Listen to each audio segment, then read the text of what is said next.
Deuteronomy 6.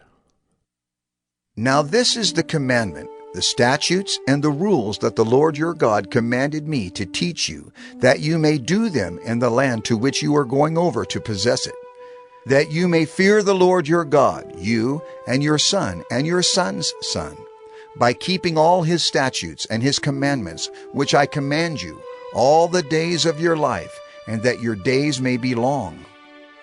Hear therefore, O Israel, and be careful to do them, that it may go well with you, and that you may multiply greatly, as the Lord, the God of your fathers, has promised you, in a land flowing with milk and honey. Hear, O Israel, the Lord our God, the Lord is one. You shall love the Lord your God with all your heart, and with all your soul, and with all your might. And these words that I command you today shall be on your heart. You shall teach them diligently to your children, and shall talk of them when you sit in your house, and when you walk by the way, and when you lie down, and when you rise. You shall bind them as a sign on your hand, and they shall be as frontlets between your eyes. You shall write them on the doorpost of your house, and on your gates. And when the Lord your God brings you into the land that he swore to your fathers, to Abraham, to Isaac, and to Jacob, to give you, with great and good cities that you did not build, and houses full of all good things that you did not fill, and cisterns that you did not dig, and vineyards and olive trees that you did not plant. And when you eat and are full, then take care lest you forget the Lord, who brought you out of the land of Egypt, out of the house of slavery.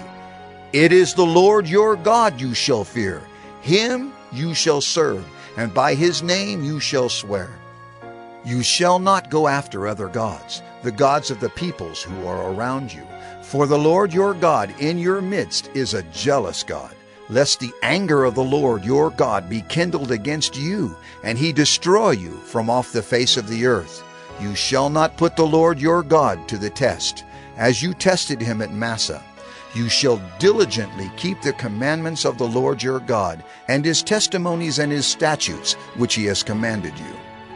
And you shall do what is right and good in the sight of the Lord, that it may go well with you, and that you may go in and take possession of the good land that the Lord swore to give to your fathers, by thrusting out all your enemies from before you, as the Lord has promised. When your son asks you in time to come, "What is the meaning of the testimonies and the statutes and the rules that the Lord our God has commanded you?" then you shall say to your son, We were Pharaoh's slaves in Egypt, and the Lord brought us out of Egypt with a mighty hand. And the Lord showed signs and wonders great and grievous against Egypt and against Pharaoh and all his household before our eyes. And he brought us out from there, that he might bring us in and give us the land that he swore to give to our fathers. And the Lord commanded us to do all these statutes, to fear the Lord our God for our good always, that he might preserve us alive, as we are this day. And it will be righteousness for us if we are careful to do all this commandment before the Lord our God, as he has commanded us.